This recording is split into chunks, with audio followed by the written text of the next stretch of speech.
You're up. All right, welcome and thanks everybody for coming to this week's edition of Popular Music Books in Process, which is a joint project of IASPM US and the Journal of Popular Music Studies and the Pop Conference, which just wrapped up its online 2020 edition last week. I'm Carl Wilson, one of the series organizers, along with Eric Weisbard and Kimberly Mack. And this week our special topic is locating gender, performance, and politics in the history of country music. But before we get there, I'd just like to recommend that anyone who missed last Tuesday's session visit Eric Weisbard's YouTube channel to catch Alex Ross and Kira Thurman's fascinating discussion of Afro-Wagnerism. And next week, we'll be joined by writer and musician Franklin Bruno to talk about his book in progress, The Inside of the Tune, The Bridge in Pop from St. Louis Blues to Single Ladies. So please join us again for that. But now for this week, we have Julie Hight moderating a conversation between Stephanie Vander Wel, author of Hillbilly Maidens, Okies, and Cowgirls, Women's Country Music 1930 and 1960 from University of Illinois Press, and Peter LaChapelle with his recent book, I'd Fight the World, A Political History of Old-Time Hillbilly and Country Music from University of Chicago Press. I'll just give you their bios. Stephanie Vander Wel is Associate Professor of Historical Musicology at the University of Buffalo, SUNY, where she teaches courses on music and gender, American music, and popular music. Besides Hillbilly Maidens, she has published on Gene Autry and Patsy Montana in the Musical Quarterly, Loretta Lynn in the Oxford Handbook of Country Music, and Webb Pierce in the essay collection, The Honky Tonk on the Left. Peter LaChapelle teaches history and popular culture at Nevada State College. In addition to I'd Fight the World, he's published Proud to be an Okie, Cultural Politics, Country Music, and Migration to Southern California, and contributed articles and book chapters on topics such as anti-Semitism and folk music culture, and the gender politics of fan magazines, and the Rhinestone Country Music Suit. And finally, Julie Hight is a Nashville-based critic and journalist who contributes to NPR, the New York Times, Vulture, and numerous other outlets. And she's the author of Right by Her Roots, Americana Women and Their Songs, and was the inaugural winner of the Chet Flippo Award for Excellence in Country Music Journalism. Just a note, if you have questions as the session goes on, please put them in the chat space along with your comments and crosstalk. And Kim Mack will keep track of that and use the chat to call on you to ask your questions in the Q&A session at the end. And the panelists will get a copy of the chat later so they can see all your comments, be advised. And now, Julie, take it away. Actually, it's Peter and Stephanie are going to begin with synopses of their books, and then we will enter into conversation across these themes. So which of you is going to go first? Stephanie, you look ready. I look ready. All right. Thanks, Julie. Okay, I'll go ahead. Okay. So I just, let me pull this down. Thanks. So I just want to thank Peter for inviting me to present my book along with his latest book. I've always admired Peter's work, and thank you, Eric, for putting together the Popular Music book series. I've greatly enjoyed it, and thank you so much, Julie, for moderating. So I thought I would talk about some of the reasons why I wrote the book and some of the emerging themes coming out of the project. So I noticed that the performances of mid-century female country artists offered subject positions of womanhood that not only pushed against dominant narratives of gender in the US, but also challenged the historiography of country music that typically positions female musicians of the past as ornamental, window dressing to the male stars. Yet I found in a variety of media, recording, radio, and film, women in country contributed to the predominant musical practices at important historical points of production of country. The book centers on Lulu Bell and Patsy Montana on Chicago's WLS radio station and the National Barn Dance in the 30s, continues to Carolina Cotton and Rose Maddox and Los Angeles country music scene in the 40s and 50s, and ends with the honky-tonk music of Kitty Wells, Gene Shepard, and Goldie Hill in 1950s country music industry in Nashville. The book presents a number of intersecting approaches and themes to women's country music, music and place being one of those. Throughout, I situate female country artists in historical contexts that connect migration out of the South to the production of country, in particular geographical locales. So beginning the book in 1930s, Chicago, at a time when Southerners are leaving the South and settling in industrial Midwestern and Northern cities, while WLS in Chicago broadcast country music with a range of genres and styles and programs geared to a heterogeneous audience that included displaced Southerners. So both Lulu Bell as the hillbilly comedian and Patsy Montana, the singing cowgirl, emerging as radio stars in this context. The book continues with the migration from the Southern Plains to California during the Great Depression and World War II, relying on Peter's first book, resulting in an emerging Okie audience for an already existing country music industry in Los Angeles that extended to a live performance context of Western swing and roadhouses and dance halls, in which Carolina Cotton and Rose Maddox were instrumental. The book concludes with 1950s Nashville, a city that emerged at the center of country music production, beginning in the late 40s, in which the honky-tonk style became a predominant mode and spoke of the exodus out of the South to the Midwest, and women's honky-tonk in particular of the 50s, engaging with these themes of displacement and bringing representations of working class womanhood into the style's sonic experience. Positioning women at the center of the concepts of music and place underscores the contrast between modernist conceptions of femininity linked to tradition, stability, and nostalgia, and the performances of female country artists pointing to critique, change, and mobility. For example, the singing cowgirl, performed by Patsy Montana and later Carolina Cotton, rejected the trappings of domesticity to wanting to roam the imagined Wild West. Or the hillbilly comedian, played by Lulu Bell and to a certain extent Rose Maddox, critiqued the gender economy of the home and marriage. And the honky-tonk angel voiced a longing for the security of the domestic while frequenting the licentious working class juke joint. These are all examples of contesting the material conditions of gender norms and the paradoxical and contradictory tensions emerging from female country artists' responses to the ideals of white femininity as constructed by the middle class within specific historical periods of the Great Depression, World War II, and post-World War II. Another theme of the book is the role of musical expression, specifically the aesthetic choices of individual artists in respect to singing styles and techniques. The focus of vocal technique, along with other musical characteristics of specific songs, illuminate how the sonic elements shaped the various gendered performances informed by notions of class and region. Lulu Bell on the National Barn Dance for example, for instance, would exaggerate her nasal twang style in such songs as Wish I Was a Single Girl Again, where she played the part of the comedic wench figure, critiquing marriage while playing up the stereotypes of the white Southern rube. She could switch roles and then play the devoted wife when singing a duet with her husband, Scotty Wiseman, in the song Have I Told You Lately That I Love You, in which she would sing it straight. She would adopt a crooning style of rounded tones, highlighting her warm-sounding chest voice. Maddox is another example who could change her vocal approach depending upon the performance and type of song. With her family band, the Maddox Brothers and Rose, she magnified a range of vocal devices, including nasal twang techniques, vocal growls, and glottal stops, and parodies of well-known songs. One of the most successful parodies of the Maddox Band was her 1949 recording of Hank Williams's Honky Tonkin', where Rose nasally growls out the first syllable of honky and imitates Williams's vocal break on the second syllable, accompanied by the whistles of another band member, turning the phrase honky tonkin' into a sound of a braying donkey, thereby infusing the sexual atmosphere of the juke joint with comic displays of barnyard noises that suggest animalistic desires. The performance of grotesque mimicry magnifies the sexual codes that are often mapped onto the bodies of the working class, and in this case, the Okie working class, to the point of comic disbelief. Maddox could also incorporate a more open throat technique of belting in her chest voice in a number of rhythm and blues songs, including George's Playhouse Boogie and Ruth Brown's Wild Wild Young Men, or Wild Wild Young Man, where she underscores female desire with her belting wails in the high chest voice, pushing against all notions of sonic restraint in the Cold War era.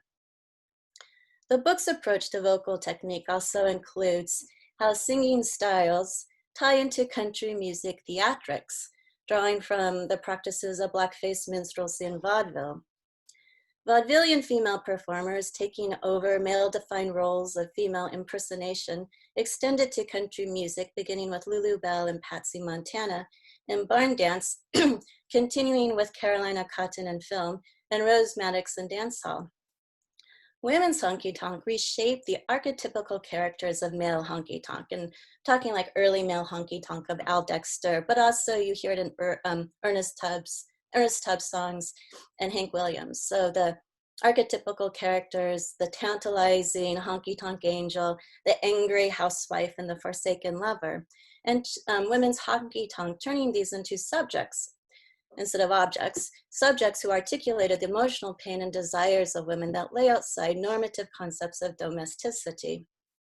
So Jean Shepherd, for instance, she played the part of the abject divorced single mother who frequents the honky-tonk in My Wedding Ring, recorded in 1953. And then she could go and play the scolding and threatening wife in Sad Singing and Slow Riding, which is a song where if the husband keeps on stepping out, she's threatening him with sad singing and slow riding at his funeral. So also performed in the 50s.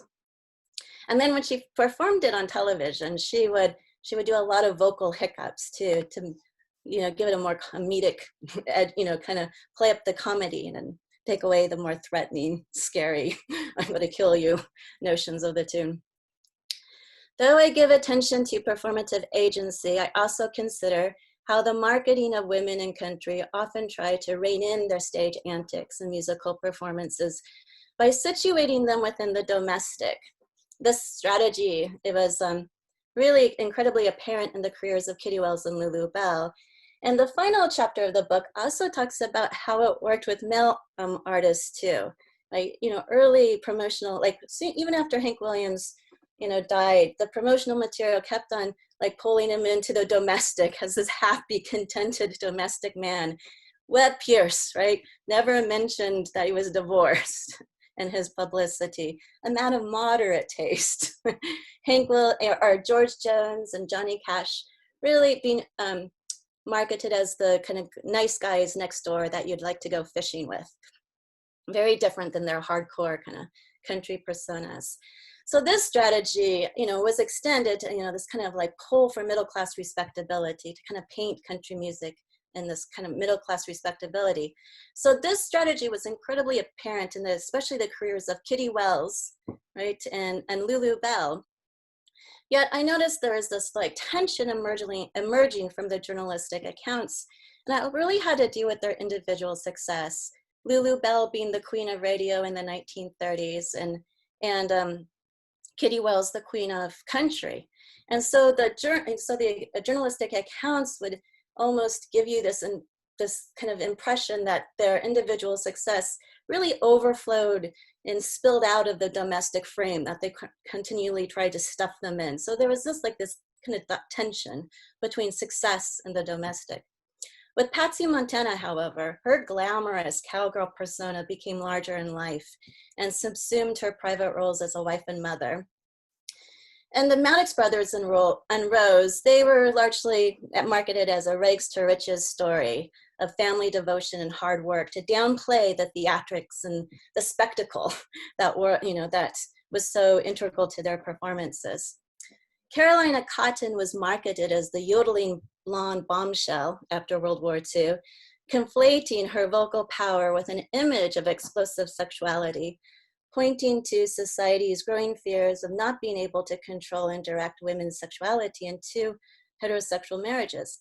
So I'd like to end with a short clip of Carolina Cotton, whose yodeling talents enabled her to occupy a variety of positions. The comedic rube, the asexual cowgirl, and in this clip though, she is the virtuosic soloist, performing with Spade Cooley and his orchestra in the 1945 film short, King of Western Swing. And the ensemble, they're playing the fiddle tune, Turkey in the Straw, originally known as the blackface song, Zip Coon. And the ensemble transforms the fiddle song into a Western swing number, with Carolina Cotton demonstrating her own sense of rhythmic dexterity and vocal agility via a very fast-paced yodel solo, which functions as an instrumental break in the grand finale of the show. And her yodels were often the closing act of a string of soloists, underlying her significance in the ensemble. So you'll hear Yodle syncopated melodies, and then she will include her virtuosic trademark of yodeling of just straight 16th notes, moving up and down a step and a half step at an incredibly fast tempo. So let me share my screen and play that.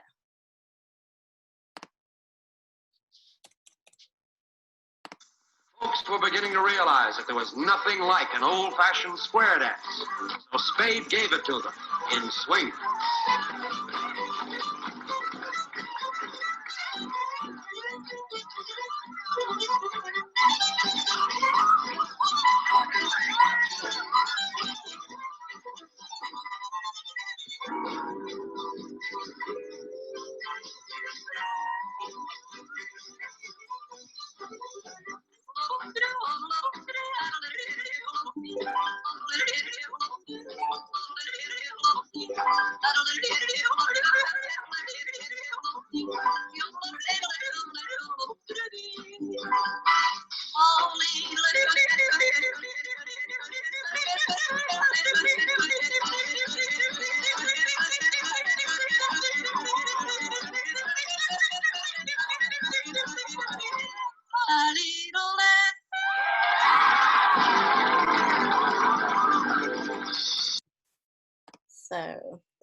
So that's where I'll end with Carolina Cotton and her amazing yodeling.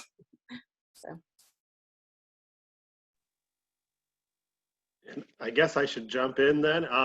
So I just wanted to thank both our moderator and Dr. Vander Wel for bringing to life the lives of all these amazing country music women. And I guess I'll talk a little bit. I wanted to say when Stephanie's book came out, just to start this off, that just amazed at the amazing contribution she brings in analyzing vocal technique to the extent that she does in this book. It's really, truly amazing. I think for me, it makes me rethink my own work in a lot of ways. And I think she often has such an elegant, thoughtful analysis that I just really appreciate that. And I appreciate her being on this panel with me. And I wanted to even say, when I got to the chapter about Carolina Cotton, I think we've talked about this before, but I was just floored because, you know, I wrote about her a little bit in my first book and thought she was just this amazing figure, and her cinematic image is amazing, and her vocal, you know, ability is just amazing. And I was so glad that you really kind of brought more of that, you analyze it in a more in-depth way, because I found I couldn't find sources on Carolina. I wish I could find more. So I was just really impressed. So, and then I'll say one more thing, which is the one woman that you write about that I've actually met is Rose Maddox. And I met her at Merle Haggard's wedding in the late 90s. I was a reporter for the Bakersfield, Californian, and just kind of entering this whole scene in a lot of ways. And I was because the television reporter didn't want to go all the way up to Northern California for the weekend. I was sent up there to report on the wedding, and I wrote, you know, kind of a basic, you know, story about that. But after the wedding, and they actually invited us to the ceremony, the photographer and I, and we were all kind of walking down the hill where the ceremony was held. And lo and behold, I can't remember if it was a limousine or a kind of a coach car or something, pulls up, and this woman inside says, "Hey, are you walking down there? Do you want to ride?" And we got in the car, and I started to realize it's Rose Maddox. And it was one of those moments that I mean, I'm not starstruck that often. You know, I lived in Los Angeles for a while, but that was pretty amazing. And she kind of lived up to her character. She was, I can't remember exactly what she said, but it was kind of outrageous, but fun and just a blast. So anyways, all right. So I got to talk about my book.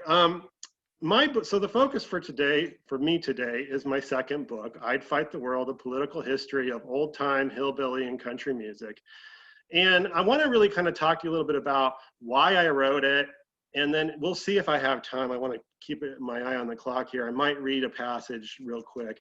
My goal with this book really was to tell some of the 140-year story of politicians using country music to get elected. And I wanted to shed some light on a topic that I think is often looked at with a simplistic or oversweeping lens. In doing this, I ended up focusing on 3 types of politicians.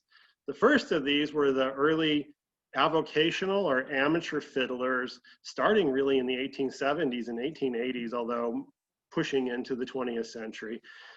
Many of them were country lawyers who used their fiddle skills to drum up or entertain a crowd. Included in this group were Tom Watson, the populist fiddling congressman, who in his early days was out fiddling on the trail. Bob and Elf Taylor, the fiddling governors of Tennessee, brothers who once competed against each other in 1886. And then by circumstance, even into the 1930s, I found a few more of these type of politicians. Al Gore Sr. might bring, there's a very prominent political dynasty, and Robert C. Byrd from West Virginia, the longest serving US Senator in US history, who started out really using his fiddle to gather crowds and to keep people entertained while he was giving political speeches, and well, not while, but after or before giving political speeches. The second group were the professional radio and recording stars who realized that the microphone and recording celebrity sort of gave them access to potential voters in a way that maybe they hadn't thought of. A lot of them were kind of happenstance politicians. They didn't really originally think of themselves as going this track, but they realized that they had enough of an audience out there to really make it work. Included in this group were obviously Texas Governor Pappy O'Daniel, probably the most well-known because of Oh Brother, Where Art Thou, which is going to celebrate its 20th year anniversary. I wrote a little piece for Pop Matters about that. Louisiana Governor Jimmie Davis, known probably most for his song, You Are My Sunshine. Tennessee Governor, actually gubernatorial hopeful, he didn't win, but Roy Acuff. Surprises a lot of people, but Roy Acuff actually ran as a Republican for governor of Tennessee. And then also some more minor or regional stars. One of the people that centers big in my narrative is Senator Glenn Taylor of Idaho, who really was a regional radio singing cowboy who very smartly kind of used his radio program and his regional affiliations to eventually, took him a long time. So, there's one lesson here: don't give up if you want to get in politics. You got to keep trying. But eventually got elected as a U.S. Senator, and then ended up in 1948 being the vice presidential candidate for the Progressive Party ticket, which was, Henry Wallace, the group of politicians that brought out Pete Seeger and all these songs people to represent and support them on the trail. The third and final group were the often flamboyant non-politicians who didn't just pay country music performers to perform for them at stops, but they often embraced the music to such an extent that it became a central part of their image, or even maybe appeared to affect elements of their message or even platforms. Including in this group are the Midwestern radio quack, John R. Brinkley, who ran for governor, and Alabama governors Big Jim Folsom and George C. Wallace. Why did I write this book? I wrote this book because I wish someone else had written the book.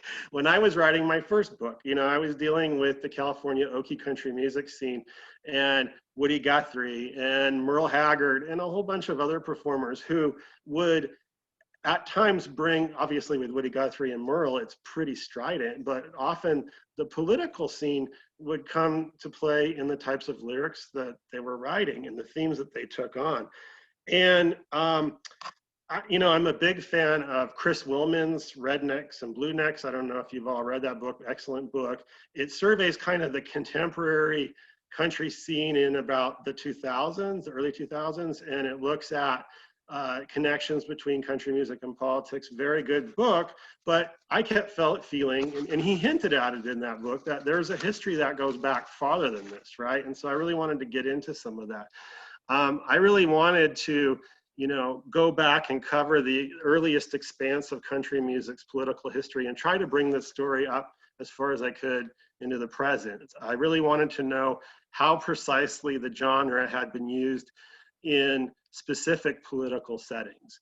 One of the things I tried to do with this is link the political and electoral history with the specific songs, performances, or music traditions that were used on the campaign trail. So in the 1880s, I looked at Tom Watson and how he performed on the trail and at times brought in Black musicians in an effort to court Black voters in pre-Jim Crow Reconstruction Georgia. And of course, if you know the 1920s Tom Watson, that will surprise you, but he was doing that back in his early days as this populist politician. Among other things, I examined how he would fiddle a version of Yalla Gals, Won't You Come Out Tonight, which is, we might know today as Buffalo Gals. It was a song stemming from blackface minstrelsy, which nevertheless had some subversive connotations. And I discussed that a little bit about how that was used on the political rallies and campaigns. During the teens and 20s, I focused on car manufacturer, senatorial candidate, presidential hopeful, and rabid anti-Semite Henry Ford. And what I did, Ford didn't necessarily use the fiddling, and he's put a lot of money into old-time dance, which I discuss in some detail in the book. He didn't do this necessarily to get elected, but I do think it helped bolster his image as a man of the people. Perhaps when he ran for the Senate in 1918, he ran in Michigan, and was a very close race and ended up losing in a very acrimonious kind of way. And then when he was pushed as a presidential candidate in 1923 as a possible Republican nominee for the 1924 race. So while covering the 30s, the 40s, and 50s, I explored the connections between efforts to establish pension plans for the elderly and the vast country music canon of sentimental songs about aging mothers, drawing in a lot of ways from the same well of sentimental maternal womanhood, or at least the image of that Dr. Vander Wel does in her book. I think I see some commonalities in there, and that this is something that everyone was latching onto. Part of this work also led me to explore connections between the genre and patent medicine sponsors of country music, like Hadacol and Crazy Water Crystals and Peruna Tonic, which themselves regularly targeted elderly listeners on through the radio. I also look at Big Jim Folsom in the 1950s, his use of Arlie Duff's hit, Y'all Come, as a means to signal a different racial alignment in Alabama, or at least what he hoped would be a different one. Another area of focus was the criticism of George Wallace's band, Sam Smith and the Alabamians, who critics argued were too pop and not country enough because they used trumpets. And they did covers of Broadway songs, topical covers, to sort of like promote the candidate. I suppose part of what also animated my interest is the perception, going way back in the literature, that country is either A, ambivalent and apolitical, or B, conservative and parochial.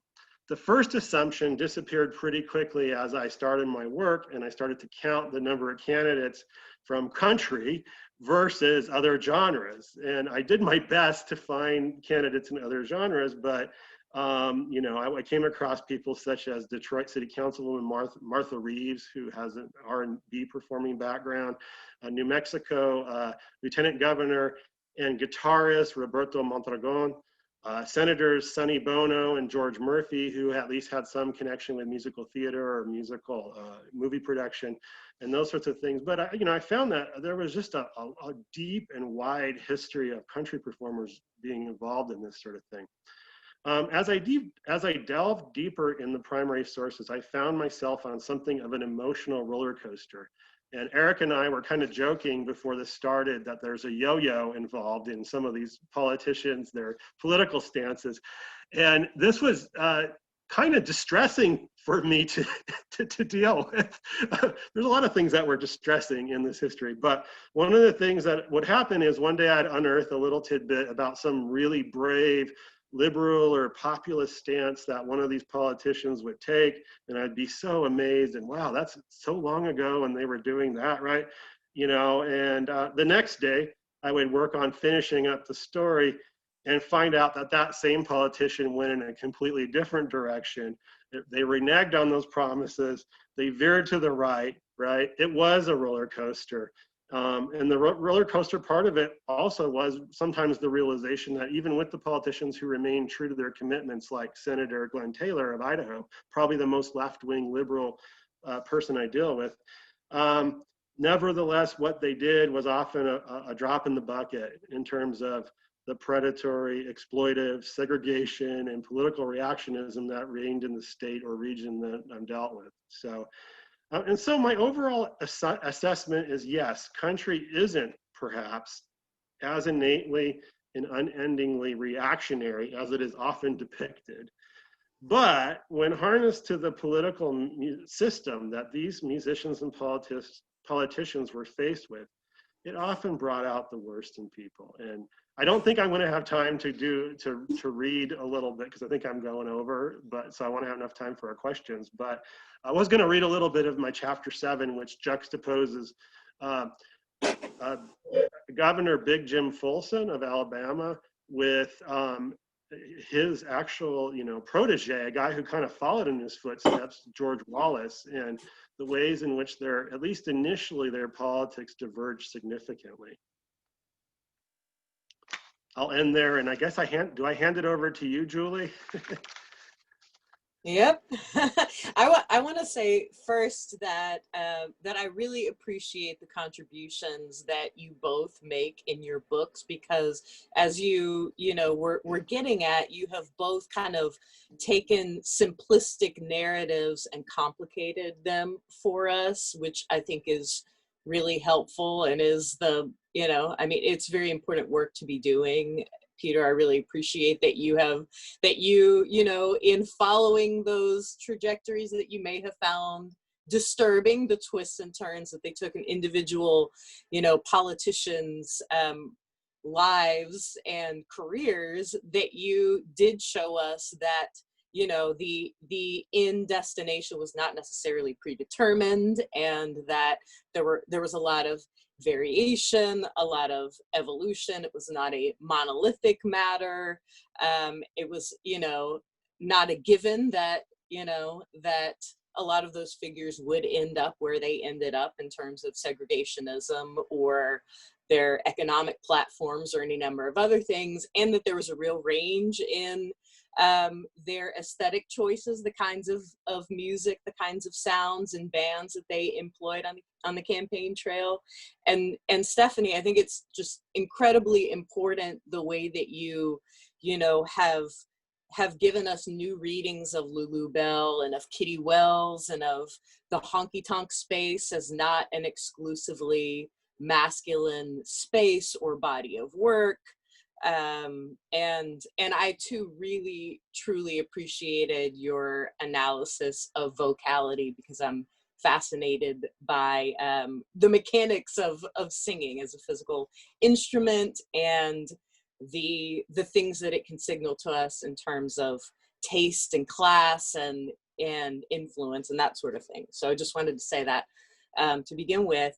And let's start with, because Peter, as I mentioned, you talked about how, various figures, Pappy O'Daniel, Jim Folsom, Glenn Taylor, George Wallace, chose sounds that ranged from old time string bands to more pop influenced crooning, or a real stylistic range there. And because Stephanie, you talk about how numerous performers were working within contexts where, or even, on a radio station in Chicago, where there was highbrow music and lowbrow music and, orchestral music and various notions of proper singing or good singing. And you're talking about different ways that Patsy Montana would be mixing elements, or what Lulu Bell was pushing against, that sort of thing. Could you bring in the conversation for us how you see those aesthetic choices as, having been deployed to build both political constituencies and music, you know, listening audiences, entertainment audiences. Yeah, thank you for that, Julie. That was great. I noticed that theme in Peter's book, Fight the World. And I think it's Glenn Taylor, maybe, where he has some singing, crooning going on, and this kind of wider, bringing in not just like hillbilly string band, but a wider variety of music making. So I do think, like, on WLS, the listeners in the fanzines would fight over aesthetics. But there was a contingency there where they're like, I like everything. I am dialing in because I like variety. I like a little bit of orchestra music, organ playing. I like listening to Henry Burr and his, you know, deep baritone voice singing some hymns. And I do like the way Lulu Bell can't sing, right? I do like that. And so I think there is something about where, like, a kind of this diversity of music, or this kind of eclecticism, perhaps is a better word, eclecticism in this context, does bring in a range of different listeners and tastes too. And it brings them into a space where it's okay to like Lulu Bell. You know, if they're not like doing a hard identification, like this is my music, and nobody, if you don't like it, then you're out. Because there were those listeners who did that, who like drew the lines, the aesthetic class lines. If you don't like Lulu Bell, then you're not a friend of mine, that kind of thing. So, but I think in those sorts of musical environments, it encourages listeners to into a space where they might not otherwise venture. Yeah, I was gonna, reinforce that, as I think, I mean, what's interesting to me sometimes is when and where the eclecticism takes place. Like you were talking about, I mentioned Glenn Taylor, and in Idaho, here he is, kind of a radio singing cowboy, but he definitely, there's a big Bing Crosby influence, and he's borrowing from all kinds of, even though he tells his family that he doesn't play jazz, he does play jazz. And I actually I got a hold of his son, A-Rod, who was the little child star of the whole program, and interviewed him and got a hold of some recordings. And it's really fun to look at. I mean, there's everything from polka in there to, there's accordion, there's a little bit of everything in those recordings. And I think I kind of made the argument that, and I don't know, there's something to think about in terms of region, but Chicago, Idaho, is it, a more Midwestern kind of viewpoint in some ways, or far Mountain West? There's a sense that you can get away, or maybe the audiences almost expect a kind of eclecticism. And, my argument kind of is that Taylor's audience was,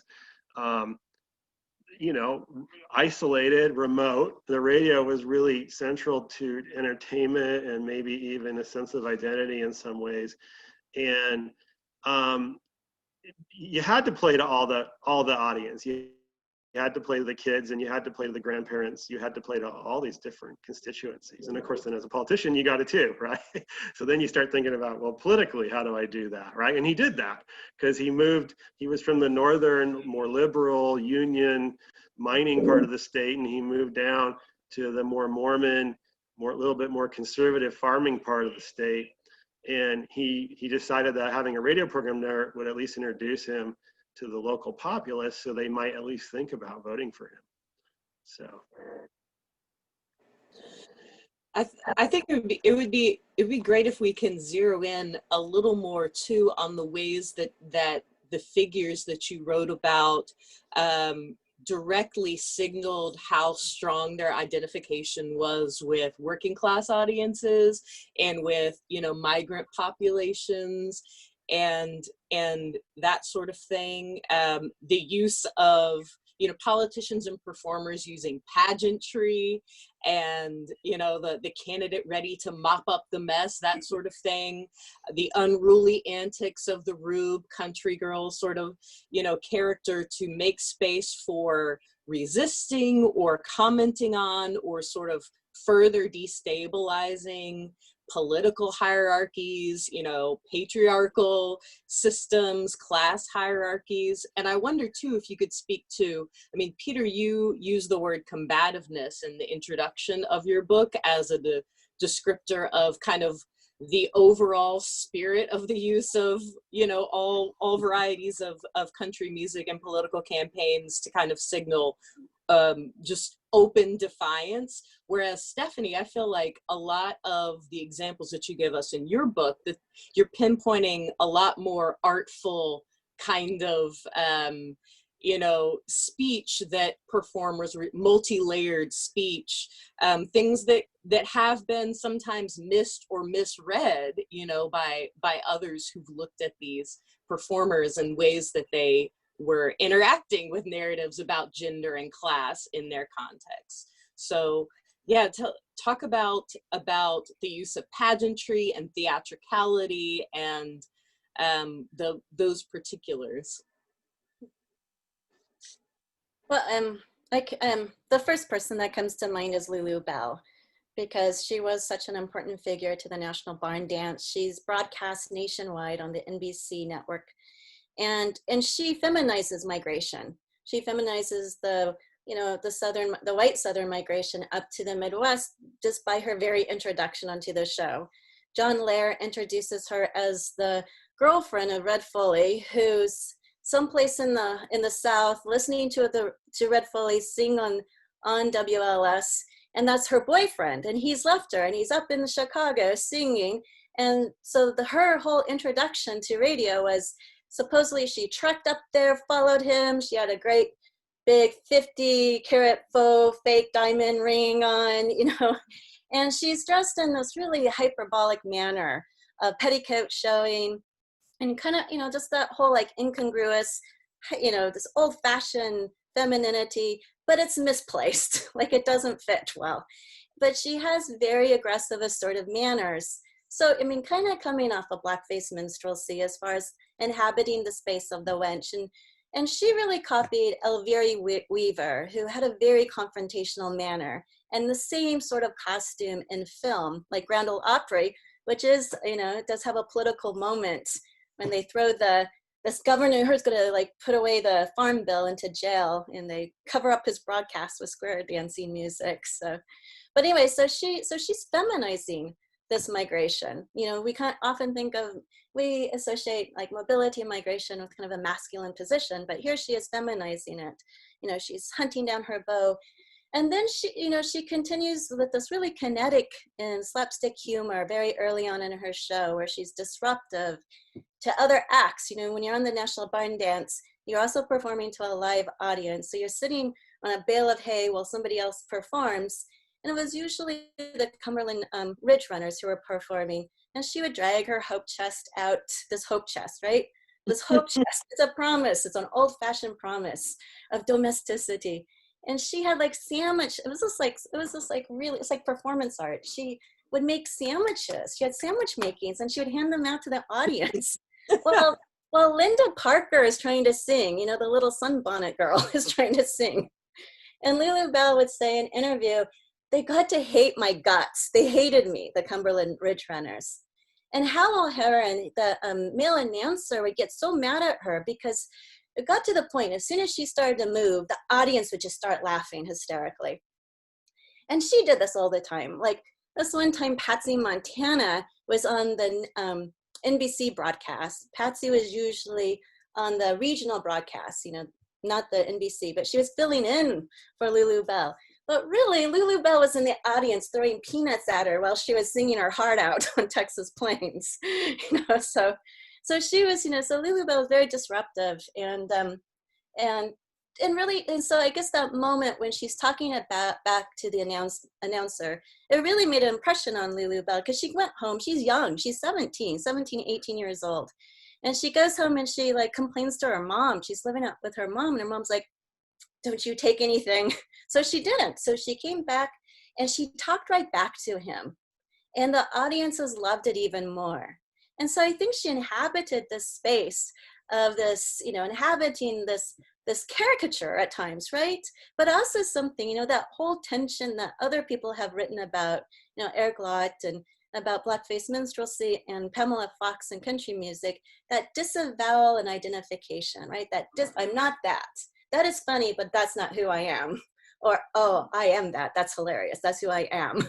And I'm going to talk, So here she is talking back to a symbol of patriarchy in Chicago, presenting this image of that a lot of her audience members probably could relate to. This is the Great Depression. This is the moment when, if you migrated to the South, it's not, or from the South into the Midwest, there's a lot of tension, high unemployment rates for men. Women are they're more prominent in the labor force, they're working more. Farm women, right? They're advocating for better lifestyle in the Midwest, for better, for electricity. They're the ones who get things done in the Midwest. And here she is as this emblem, right? Of a particular type of agency, a performative agency. And even, and then I guess she does, once she marries Scotty Weissman and they get marketed as the Hayloft sweethearts, there is a tension, right, between, this like happy, like the sweethearts of the Hayloft, the Hayloft gang. But she continues with her slapstick humor with Scotty. And Scotty portrays the romantic kind of mountaineer. He's quiet, and his publicity always underscore that he's well educated. And and she's the cut up. And so you see their slapstick performances in film, going, throughout the 40s. So I think that's some of the ways, right, where she is definitely embodying migration and the tensions of gender and class, right there in that moment as a young woman in the early 1930s. So. Great. I guess I'll jump in and kind of try to address the theatricality in the politics. And it's almost hard for me to pick an example because there are so many of them. But, I think of different things, like even the names of the campaign bands sometimes are quite theatrical. So, originally Big Jim Folsom is from a little town where they have a strawberry festival, and he's named the Strawberry King once before he kind of jumps into politics as kind of like a local, promotionary kind of thing.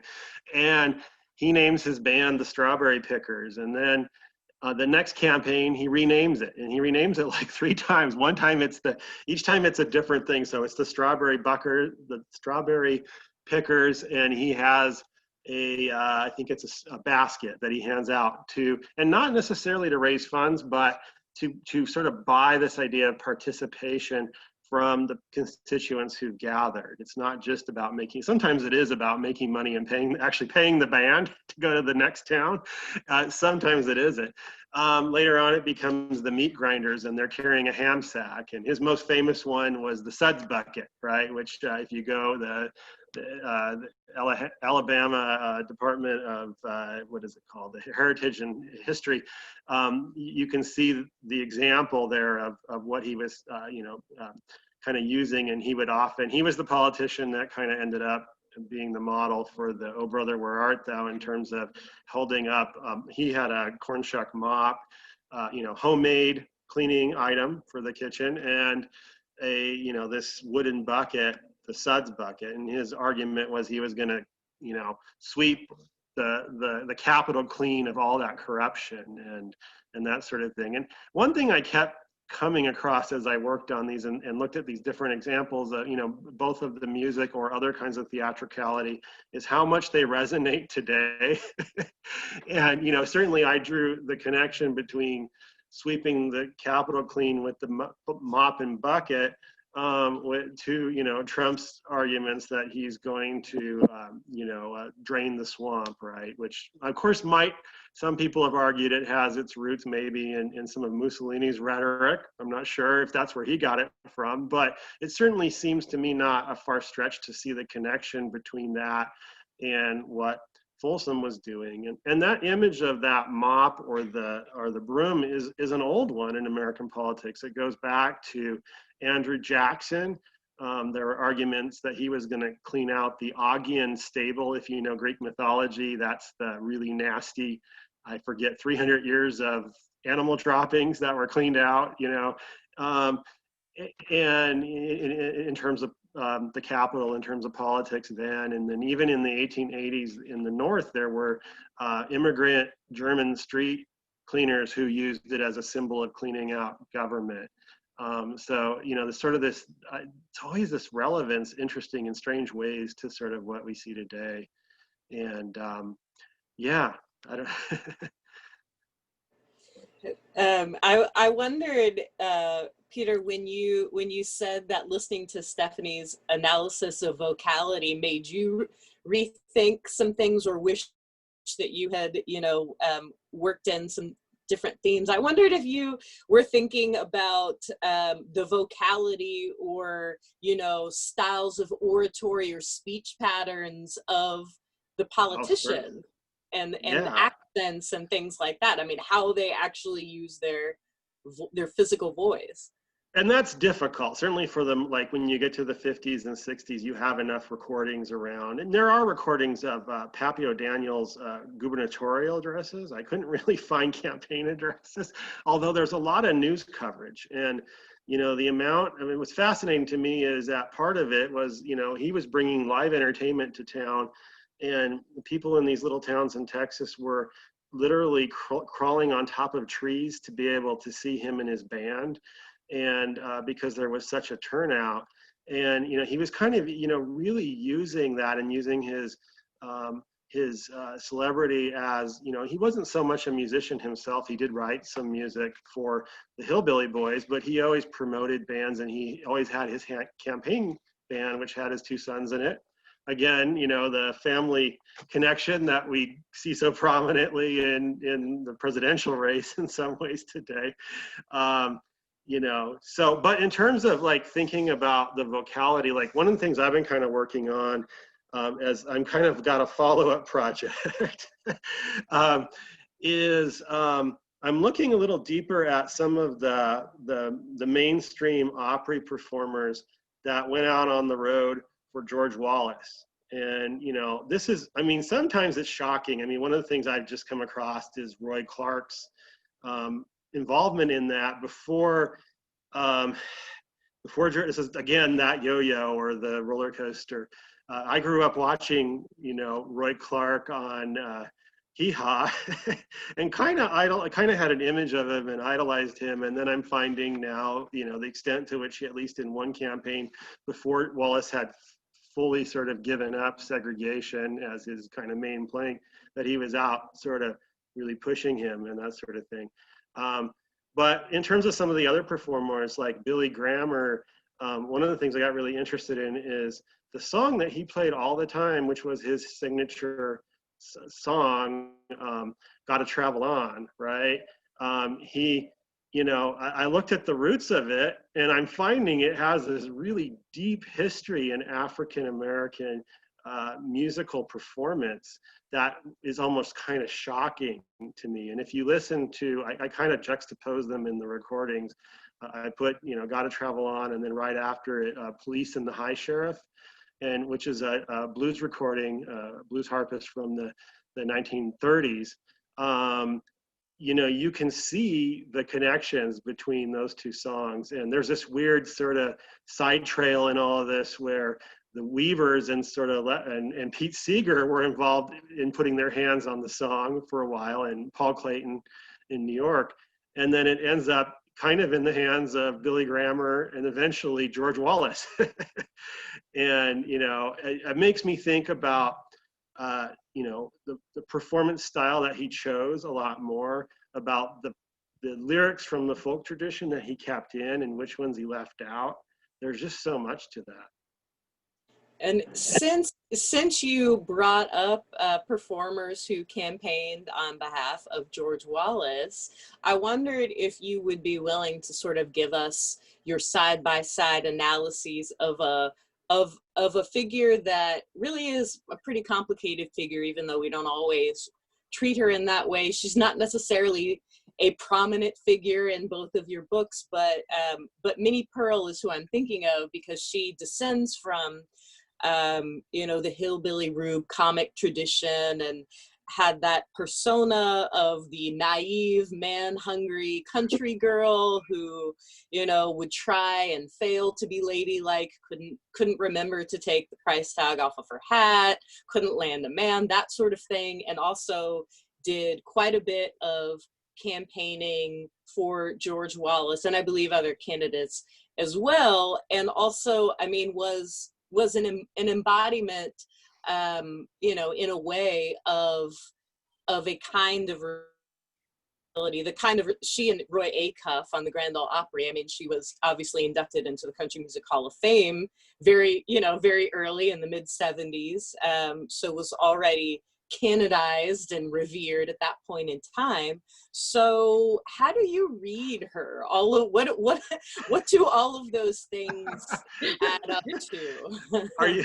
That's tough. The pat answer from the historian here in the group is no pat answer. It's more complicated than that, right? But it is.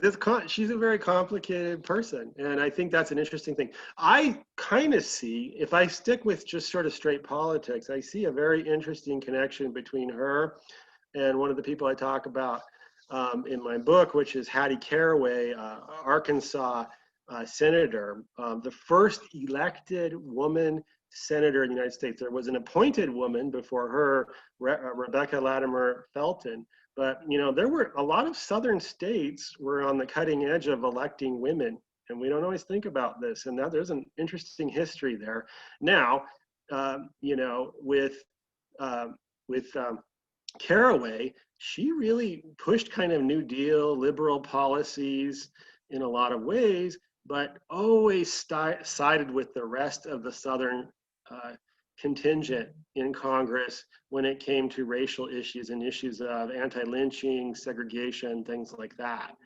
And I say the same thing, well, if you go to her predecessor, the woman who was appointed only served one day in the Senate, which was Rebecca, and she's actually the one that replaced Tom Watson in Georgia, Felton. She was ardent, really almost kind of a socialist, but also very, very, very segregationist, very kind of buying into white supremacy.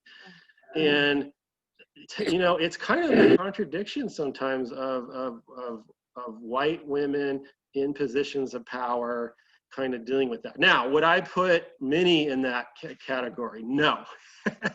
I think she's complicated. She came in to George Wallace's campaigns in the early days when, you know, George Wallace was known in Alabama for a lot of people because he built junior colleges, which is, you know, something I'd agree with. I'd like to see more junior colleges. I'd like to see more. I work at kind of a mid-tier institution, right?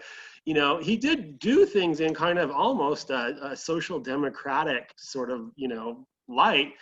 And yet he increasingly, as he got more involved in politics, became more and more segregationist. And, you know, he originally was serving on the board of the Tuskegee Institute, and he had some outreach to the Black community, and then he just went a 180 on that because he saw that it would get him elected. And Minnie, to her credit, did not continue with him as he moved more and more in that direction. Some of these other folks, you can ask questions about that, right? And I think what's interesting is now, there's an interesting, when you read her autobiography, she does not mention going out on the trail with George Wallace at all, even though she probably went out with him more than anyone else.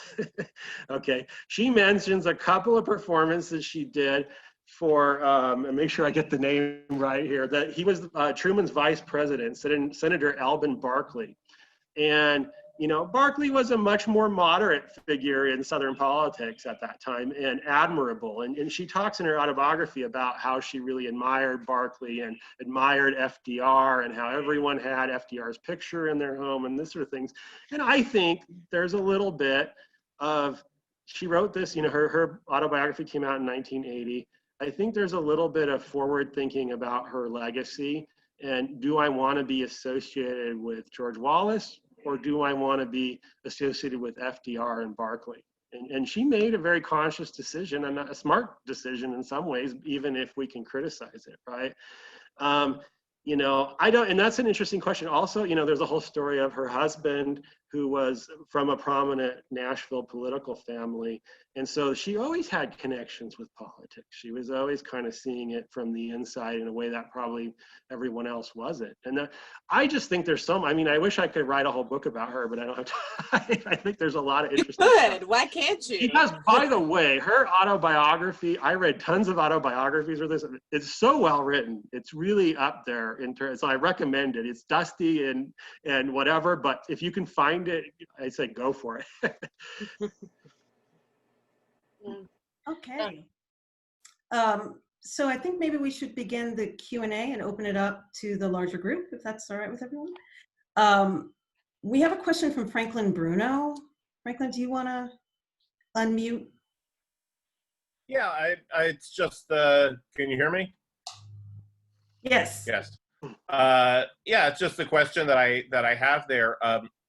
Stephanie talked about the myth making around some of these careers, and I just wanted to hear a little bit more about how that how distant that was from the reality of how these women got into the business. And a sub question, which I think relates to the question just after me, how do people learn to yodel?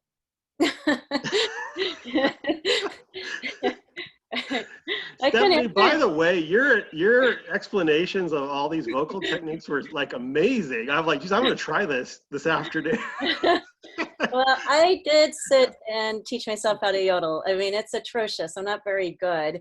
But I like located the break and would just keep on doing it back and forth. And the only way I could do it was just really loud, super loud. And my spouse was like, okay, I think you got it. Because I'll just keep on going.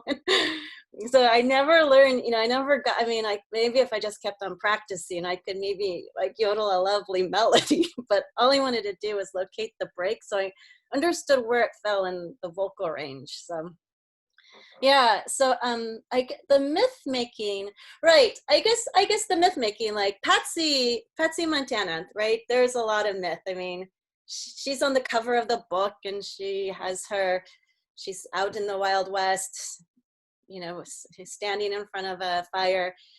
I mean, where is she from? She's from Arkansas, so she's not from the West. And she, and in her publicity, it really erased that. So WLS had a couple of trade magazines, one of which WLS Family Album, and then the one that went out weekly, Standby, and they would have things, breezing in from the West, Patsy Montana in her high heels, as if she, she can ride and rope and keep the femininity intact. So like she could do it all. And also she wrote a letter thanking her fans in Standby, which was a common thing that a lot of the radio artists did. And she wrote about how she and her family were going on a summer vacation out west.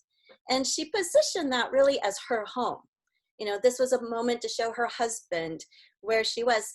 The truth is, she did have a career in Los Angeles. She did leave Arkansas and move to Los Angeles. And she did become one of the Montana Cowgirls, Montana Trio, with Stuart Hamblin heading, kind of like helping to form the ensemble. And she did, she was on radio with this trio. And she is an early cowgirl ensemble. Like it's the Montana Cowgirls and the Girls of the Golden West, right? You're really early singing cowgirl ensembles. And she would go, and they would appear in rodeos and they would do some roping and riding. But she really kind of remade this history as part of her origin story, that when the family goes out west, they're seeing where she came from, where she learned how to rope and ride and all of this. And then they would juxtapose it to her urban city living in Chicago. How Patsy loves to rope and ride, but it's very hard to find a saddle in Chicago. So kind of like she doesn't quite fit in with the city because she really belongs in the mythical West. So there was that level of myth making happening with Patsy in particular. I think it was, out of all the women I studied for the book, I think it was most prevalent with Patsy Montana.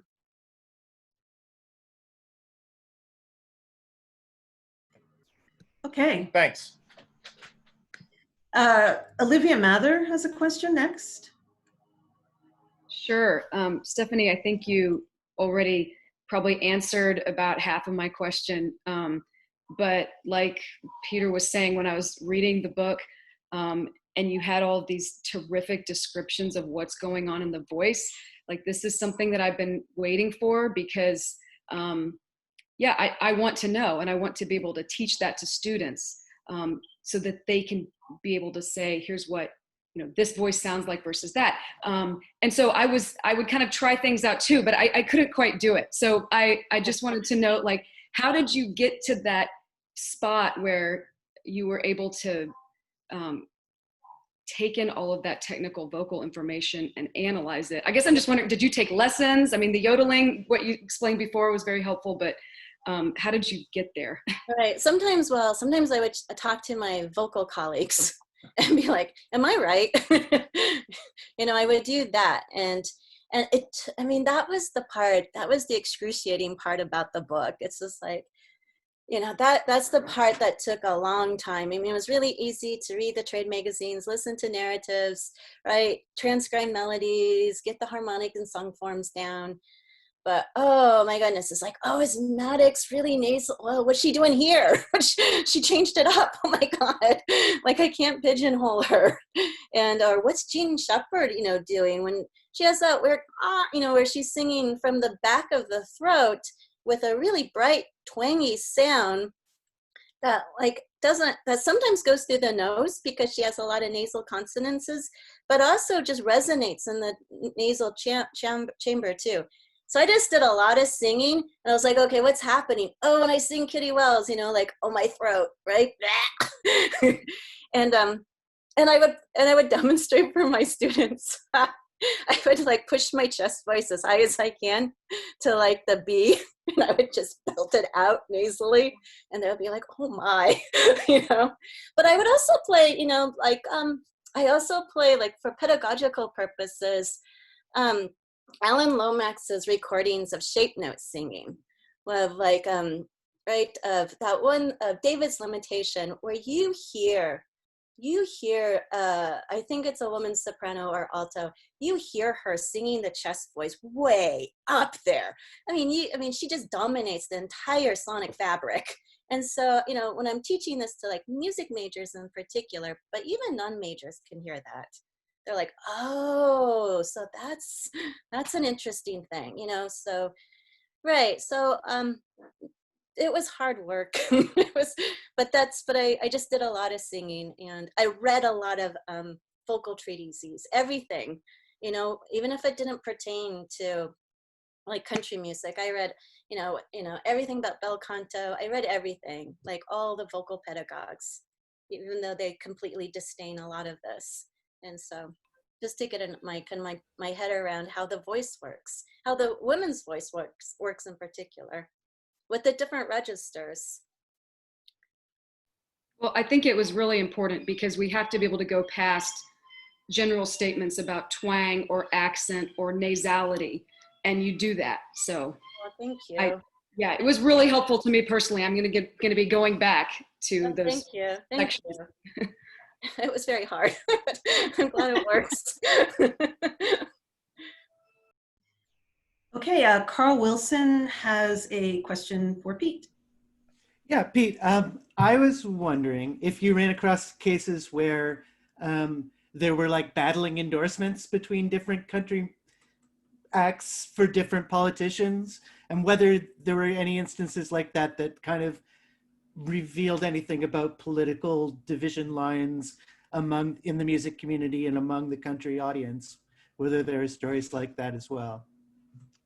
Good question, and there is. And I would say most of the time, you know, there's an interesting thing happens. In most of the southern instances, you have this monolithic Democratic Party, and yet you have these little bouts of fighting for control. And most often the candidates who are kind of representing maybe a more working class, you know, constituency, as opposed to say the planters and the industrialist kind of wing of that Southern Democratic Party, you know, are the ones that are associating themselves with country music. It's not always that way, And there is a copycat effect that starts to happen eventually. And so part of it I'd link to this kind of intra-party squabble within conservative, segregationist, Southern, solid South sort of Democratic Party, and the possibility of having insurgents kind of come in and mix things up, and they're using this to signal their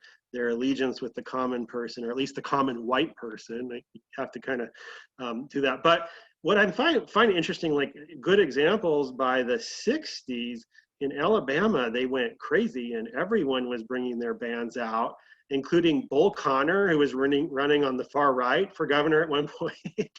And he has his own band. And then you've got, obviously George Wallace and his band and his Opry performers. And you've got in the same race at one point when they become political enemies, you have Big Jim Folsom also running with his version of the Strawberry Pickers. And, it's interesting to kind of sit down and think about, well, what kind of style are they playing and does it represent anything there? And I'm not sure. I mean, part of the political commentary that you would see in the Montgomery Advertiser at the time would say, our state has gone crazy and all of our politicians are jumping for gimmicks right now. And they're all trying to kind of outdo each other in terms of bands. And then eventually there was even a guy who would tour the state with I think it was a big float of the Capitol and the Constitution or something. And, so there was a lot of criticism of that in terms of the gimmickry. I do think, like, as we kind of move even kind of, forward into more recent politics, and that in my last chapter, which really is kind of like what is the word? It's an attempt to kind of take a lot of history and bring us up to date, and at least give you a little snapshot. I almost feel like there's another book in there, which is kind of what I'm working on now, which is starting from about 1974 and moving the narrative all the way up to the present and taking each decade or major figure. I got to deal with Kinky Friedman and, all kinds of other figures. The Dixie Chicks, I got to deal with that somehow.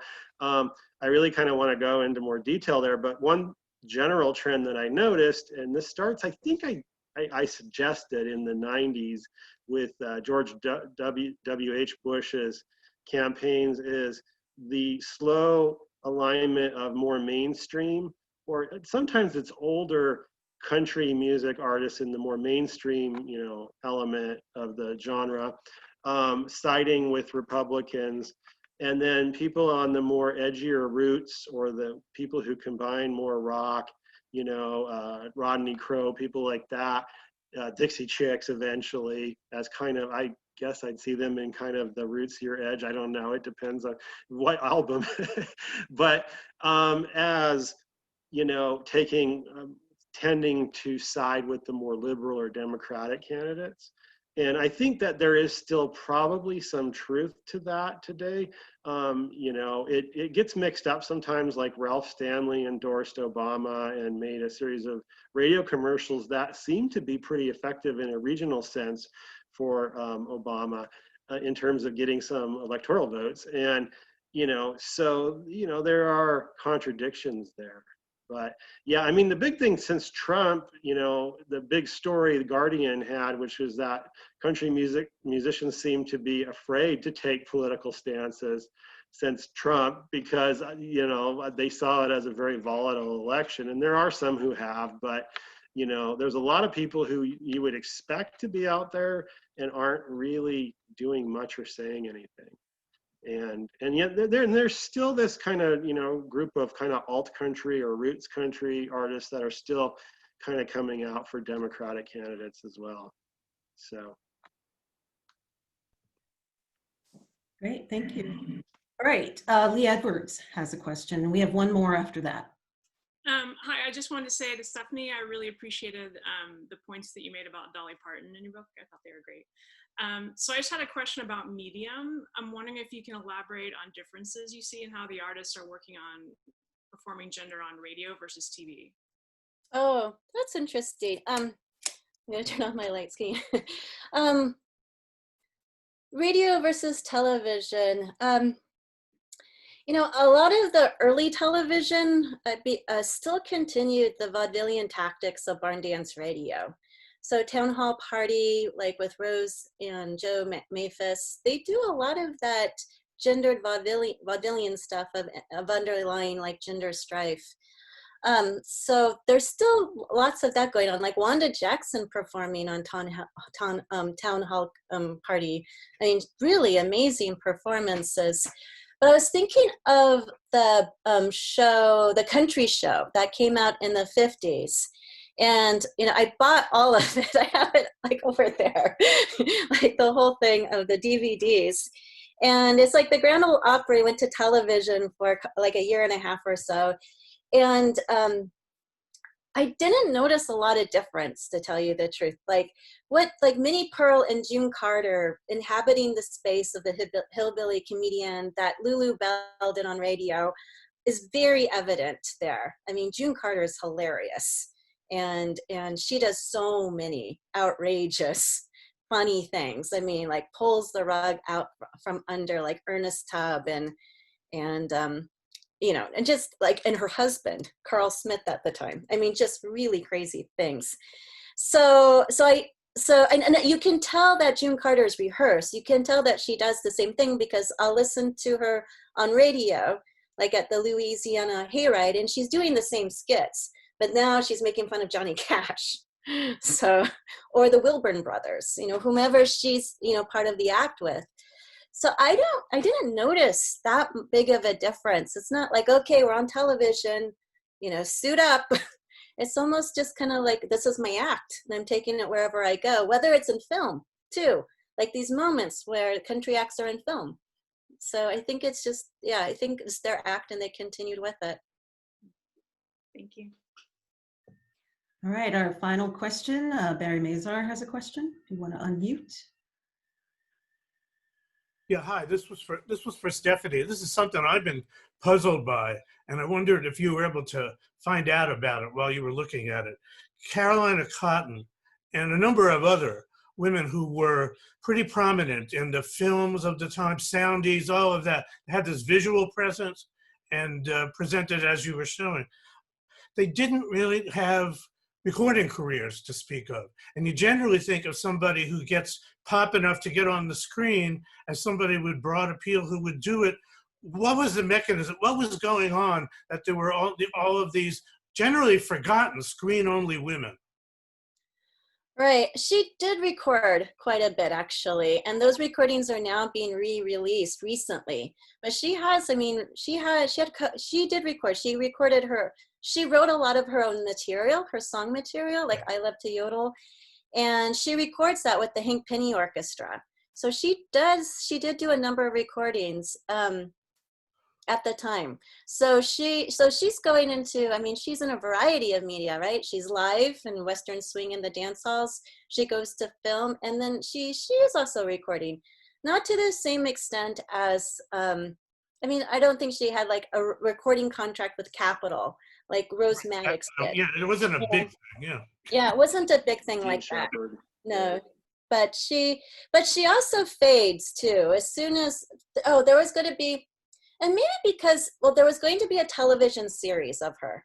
She was in all of these films, like Apache Country with Gene Autry, and she was going to have her own television series, a serial every week. And, you know, where she goes right on off at the end into the sunset. And it never came to fruition. So same thing happened to the woman who used to play like Annie Oakley with him. They killed the series before it got started. Yeah, yes. And I think it was, I mean, we were moving into the 50s. So I think the cowboy, cowgirl thing was starting to fade a little bit, the singing cowboy, cowgirl. So she did retire from country music and then become a teacher. But she still had an amazing career. She recorded and performed with Merle Travis, with the Sons of the Pioneers, a lot of recordings with the Sons of the Pioneers, actually, too. So she was all over the place. Yeah, but yeah, I don't know why she didn't land a recording contract. I don't know if it was a priority. I didn't necessarily get that impression. It was a priority. Yeah, it interested me because there's probably a half dozen of them who were semi-household words from the screen in those days who never became big recording acts. Yeah. Right. Yeah. All women. Right. Yeah. The queens of the B westerns. That's like, Right. There were definitely like, Yeah. and I was just gonna say is I don't know, like if you're on Facebook, I think it's her daughter that Yes. runs the Carolina Cotton, Yes. like a page for her, and she has such great photos, and she tells some of the Yes. history, and it's I interviewed her for the book, and the photos that are in the book, they come from her collection. Sharon Murray, she was great in answering all my questions. She was really helpful. All right, well, wonderful. Thank you so much to Stephanie, Peter, and Julie. And it was great. And then also, please join us next week. Next week, Franklin Bruno is going to be talking about his book in progress, The Inside of the Tune, The Bridge in Pop from St. Louis Blues to Single Ladies. And yeah, hope to see many of you. Sorry, Kim, can I just interrupt? Scott Saul is going to be my interlocutor for the session. I just want to mention that, and I'm going to get better lighting.